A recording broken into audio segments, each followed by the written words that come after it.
बांग्लादेश के मामले में देवकी नंदन ठाकुर ने संयुक्त राष्ट्र के महासचिव के नाम एक पत्र लिखा है और कहा है कि बांग्लादेश सरकार हिंदुओं पर हो रहे अत्याचारों को रोकने में विफल रही है।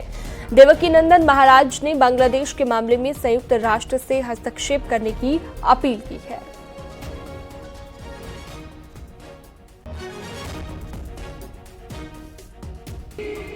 तो बांग्लादेशियों भूलो मत, जिन हिंदुओं की वजह से तुम्हें यह आजादी मिली है, उन्हीं हिंदुओं की वजह से फिर तुम्हें कहीं दूसरे दिन न देखने पड़ जाएं। उससे डरना, उससे डरना। हम किसी का बुरा नहीं चाहते, लेकिन कोई हमारा बुरा कर दे ये हम होने नहीं देंगे, ये हम होने नहीं देंगे। मध्य प्रदेश के शिवपुरी में बागेश्वर धाम के पीठाधीश धीरेन्द्र कृष्ण शास्त्री ने बयान दे दिया है। धीरेन्द्र शास्त्री शिवपुरी में भागवत कथा कर रहे हैं और इसी दौरान उन्होंने पत्रकारों से बातचीत करते हुए एक सवाल के जवाब में कहा कि बच्चों के कम होने से परिवार बिखर रहे हैं, इसलिए 3-4 बच्चे होने जरूरी हैं और अगर बच्चा एक हो लेकिन कट्टर हिंदू हो। उन्होंने कहा कि वैसे बच्चों की संख्या जरूरी नहीं है, क्वांटिटी नहीं बल्कि क्वालिटी पर ध्यान होना चाहिए। एक ही बच्चा हो लेकिन कट्टर हिंदू हो। तो आपको क्या ना मानना, एक बात हम और बोलना चाहेंगे, क्वांटिटी से ज्यादा क्वालिटी होनी चाहिए। बच्चा एक हो लेकिन कट्टर हिंदू हो। क्वांटिटी भी चाहिए पर क्वालिटी भी चाहिए। क्वालिटी चाहिए, कट्टर हिंदू। 14 ना हो, 4 हो, 3 बच्चे 4 बच्चे इसलिए जरूरी है कि परिवार का विखंडन हो रहा, परिवार खत्म हो रहा।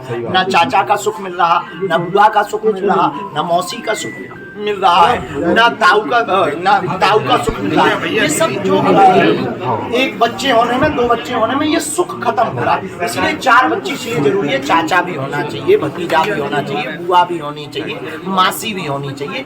ये सुख खत्म ना हो जाए, इसीलिए 4 नहीं 14 हो, पर क्वांटिटी तो हो, क्वालिटी भी हो कि वो कट्टर हिंदू। संभल से समाजवादी पार्टी के सांसद जियाउर रहमान बर्ग की मुश्किलें कम होने का नाम नहीं ले रही। पहले हिंसा को लेकर उनके ऊपर आरोप लगे, अब एक और मामले में उनकी मुश्किलें बढ़ सकती हैं। सड़क हादसे से जुड़े मामले में पुलिस ने उनके खिलाफ जांच शुरू कर दी है। ये हादसा 24 जुलाई 2024 का है, जिसमें गौरव कुमार नामक एक युवक की मौत हो गई थी। आरोप ये लगा था कि सांसद जियाउर रहमान गाड़ी में मौजूद थे और उनकी गाड़ी से गौरव की मोटरसाइकिल टकरा गई थी। इस दौरान युवक की मौत हो गई और इस मामले में अब मृतक गौरव के पिता ने डीएम और एसपी को लिखित शिकायत पत्र देकर आरोप लगाया है कि हादसे के वक्त सांसद जियाउर रहमान बर्ग खुद गाड़ी चला रहे थे, साथ में उनकी बहन बैठी हुई थी। पुलिस अब इस आरोप की जांच में जुट गई है। रात्रि का समय था, थोड़ा सा दिन छिकल बाद में वो लोग उधर से आ रहा संभल ओर से, इनकी गाड़ी इधर से जा रही है संभल साइड से, संभल ही हो वो अपनी साइड को सही चल रहा है, इन्होंने जाकर उसे कुचल दिया हो अपने हाथ को। उसकी मौके पर मृत्यु हो गई। लड़के का नाम गौरव है, अलीपुर रहते हैं। इन्होंने हम जो रात को पोस्टमार्टम कराया, पोस्टमार्टम हो गया, सीएम रिपोर्ट भी मिल गई। उसके बाद में हमारी कोई सुनवाई नहीं हुई, मुकदमा इनके नाम पर हो गया। हमें इन्होंने टांग रखा, इन्होंने कोई पैसा बाल बच्चे होते हैं, इन्होंने भरोसा दे रखा पर लेकिन दिया नहीं कुछ इन्होंने। हमें बोलो टांगा इन्होंने। कौन था गाड़ी में जियाउर रहमान है, इनकी बहन थी और ड्राइवर था इनका। ये गाड़ी में सब है।